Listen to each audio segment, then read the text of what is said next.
Why are you going to the airport? Flying somewhere?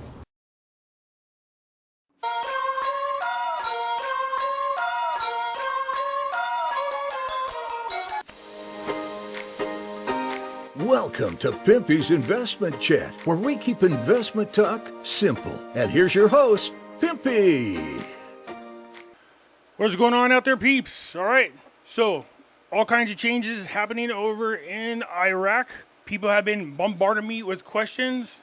Let's go over this because this is something I mentioned earlier, and then again, I'm the bad guy, but I do want to bring it up. Something you should be aware of that I said might happen. So let's get into this. I just want to give everybody a quick reminder. You can go over to Pimpy's News Network. It is free for everybody, all right? Everybody has access to the videos that are on the website. I'm going to keep it free as long as possible. Just keep in mind that it does cost money to maintain. So I would appreciate it if you can afford it when you come to sign in, that you choose one of these plans. You don't have to. Again, it's free. But this will help with the cost of the website. So if you can afford it, please choose the plan. And that money goes to maintaining the website. But if you can't afford it, look, all the videos are free. There is another way in which you can assist, and that is when you go to my YouTube channel, just watch 2 or 3 or 4 videos, let them go all the way through. That helps out the channel as well. So it doesn't cost you anything, still free. All you have to do is just watch videos.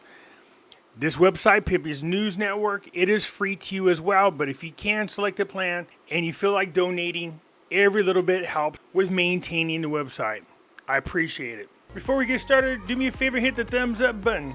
If you're not a subscriber, please do so, because when you do, it helps out the channel, and I certainly do appreciate it. If you're thinking about buying gold and silver, head on over to our friends at Miles Franklin. The link will be down below in the description. When you make your purchase, make sure you use promo code Pimpy, P-I-M-P-Y, and they'll take care of you. If you have any additional questions, you can reach us over here at this phone number or over here at this particular email. For all orders over $10,000, reach out by email and we'll make sure that you get a great deal. So come on over to Miles Franklin and add to your precious metal inventory. Okay, so we spoke about this before and I told you guys that get ready, this might happen. Take a look at the price of Brent Crude, $71.49 a barrel. And what is the budget set by Iraq? They said the barrel's at what cost? $70. So as long as it doesn't dip below $70, then they're okay. But it has dipped slightly below there. It's back up above 71, which is good. But man, that particular cost per barrel, in my opinion, I thought was too high, and I expressed my opinion back when they first did it. So what does that mean for Iraq? Well, if they don't have enough money to cover the budget, remember, although I just read an article not that long ago that said now that oil sales are now 89% of their budget, which is good. Remember, it was like 96% of their budget. So the oil sales covers now 89%. So Iraq is going in the right direction, but they still rely on oil sales way too much. You know, I've said this in many conversations that I've had with people, in many videos that I did. I said there's more to just oil to change the exchange rate. There's way more than just that. There's a lot of other things that play a part of it. So if Iraq starts stumbling and the prices drop low for oil per barrel, then they start operating in the deficit.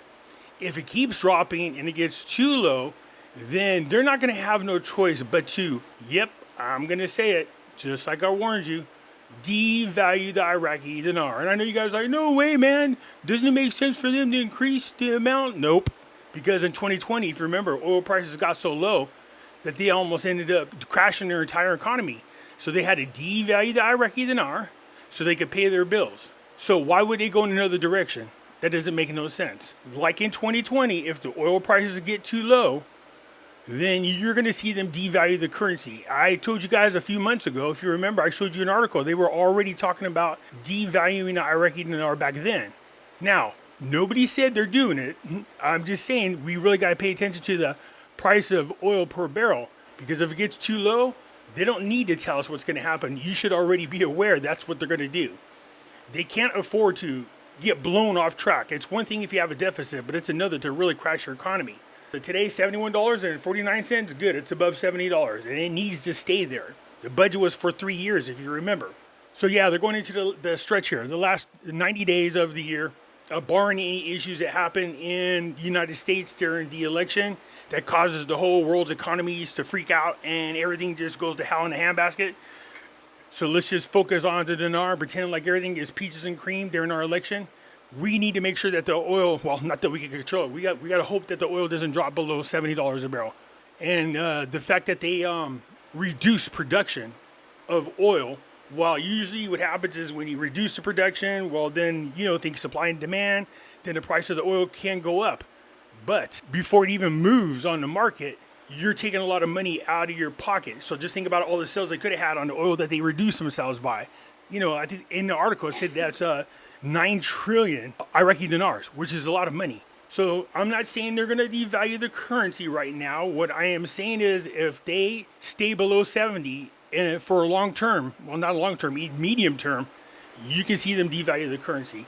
So I don't think it's going to happen anytime this year because the year is almost over, so they should be fine. But I'd be a little nervous about going into 2025. There's a lot of projects that are supposed to be finished. If you remember, I said everything seems to be ending by 2025. Plus, you got the start of the Project Road. That starts in 2025. So they're going to need some money. So either they got to change something in the budget, they got to change the price of the oil. Like the rest of you, I don't want them to devalue the currency. I was expecting it to go up in increments over time, and it's not working out that way because they were really moving in the right direction. Things were going really good, but obviously everything went to hell in a handbasket here. So I think it's funny that they're using deep state in this particular article. The dollar crisis, change in exchange rates will create many problems and smuggling driven by deep state. Urgent. The capital market suffers from great challenges and is exposed to vibrations at any moment, especially since its control capabilities are limited in most accesses. With the dollar smuggling remaining until the moment, which has become a lifeline for the names of destinations representing the deep state in the country in order to perpetrate its powers. So I guess we're not the only ones dealing with the deep state over here in the United States. It looks like there's a deep state over there in Iraq. I said the recent rise in the parallel market came due to speculations and the publications of shady news, in addition to the presence of names that control a large part of the liquidity, pointing out that talk about the central bank's resort to change the dollar exchange rate is still speculation. And if what happens, it will lead to serious problems. So not only do they have to deal with low oil prices, but they also have to deal with people trying to manipulate the market. Sadie pointed out that without adjusting the rhythm of smuggling, the difference between the official and the parallel price will remain high, stressing that the price difference generates billions of dinars in the pockets of many parties and forces. Plus, another one of those rumors, apparently, Al-Awlaki has not resigned. I've seen him in an article recently, or he just set for his resignation to be later, but I haven't heard anything more about it. Said it is noteworthy that the banking source reported on Monday that confusion occurred within the foreign exchange markets, which their prices were likely to rise. The source told the Baghdad News the central bank will issue new decisions on foreign exchange prices and the way it's traded inside Iraq. I could have sworn I talked about this article already because I heard somebody send me a clip from another content creator who was all jumping up and down saying this means they're getting ready to raise their price, and that's not the case. The decisions are likely to raise the dollar exchange rate. Yep, I'm pretty sure I went over this article already. The dollar exchange rate, not the dinar exchange rate. So let's skip to the parts because I'm pretty sure I covered this one already. So it doesn't look like the United States is going to be going anywhere anytime quick out of Iraq. So the embassy, I guess, got attacked. Nobody got hurt. But if that kind of crap continues, here's what gets me. They want the United States to leave, but they shoot missiles at them. That doesn't make no sense. If you want them to leave, then don't shoot missiles at them. Just let them leave. The only reason why they stay behind is because you keep screwing with them. So, you think they would have figured it out by now. Okay, so I was reading more about this electronic payment platform. If you remember, not that long ago, there's an article coming out saying they were just about done with phase one.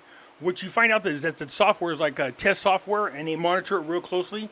And then they do a smooth transfer over to the software that they need. Once that's implemented, then they'll start using it. But apparently the software that they have is some type of test software. I know in medical billing, they do that whenever you switch from one to another. You have to run the new one for like a year to figure out where all the kinks and tricks are and make sure they're all worked out, all the bugs, before you start transferring everything over.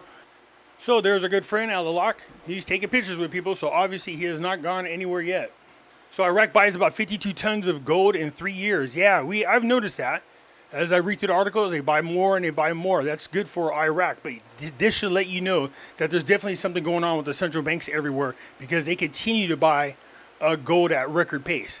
So do as they do, not as they say. So you can see right here, it says the situation is safe. Iraq reassures its employees and retirees and admits the damage to electricity due to oil prices. See, the Finance Committee in Iraq's parliament confirmed on Saturday to secure the salaries of the employees and retirees and those covered by social welfare despite the decline in oil price globally. What was determined for the price of barrel of oil in a 3-year budget was $70 per barrel. And months ago, the price of the oil globally was more than $80.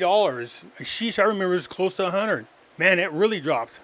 It says, and now it's sold for $70 per barrel or very little less. Al-Kazemi said that, according to that, what is exported is about 3 million barrels of oil per month.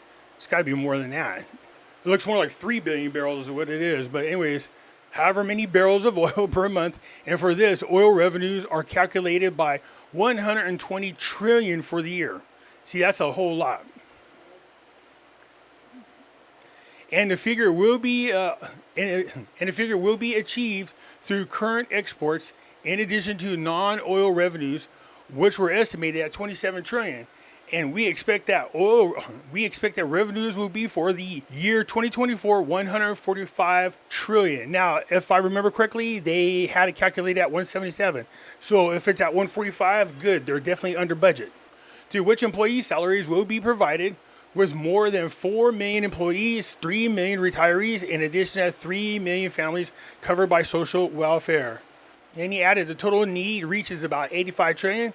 And this amount is secured for the year. So they look like they're good for the year. And I don't expect anything to change in the budget because there's only 3 months, like I said, left in this year. So I think they'll be good. But like it says here, it says there are other operating expenses for electricity, oil, and others, in addition to investment expenses and the development of the regions allocated for the reconstruction of the provinces will be affected by the decline in oil. So it looks like some of the construction projects will slow down just a little bit. Look, that's not a big deal. I mean, you want them to keep going, but if all you got to do is slow down your projects just for a little bit, I think you're good to go. Iraq economic expert confirmed last Saturday that the decrease in the price of Iraqi oil to 70 will lead to significant negative effect on the national economy. Yeah, again, it's just giving me a flashback to the year 2020. But I think if I remember correctly, they went a whole 9 months with it being under the projected price for oil per barrel. So there's no consistency of it being under $70, that's for sure. We just know that they're there and it's dipped down one time, but they seem to be doing fine. Just be aware of it. Anyways, like I was telling people in the group, look, you guys, I told you, I warned you, just we need to keep that oil price up. So where's Iraq at? If the prices drop low per barrel and they reduce production, well, then they lose revenue. But what should happen is supply and demand, there's not enough oil out there, then the price goes up. They need to do whatever they need to do to make that price of oil go up. It depends on the market globally, the demand for it. If we start going into another shutdown, that was going to kill Iraq just like it did in 2020. Let's hope that doesn't happen. Anyways, that's it for now. I'll catch you later. I'm out.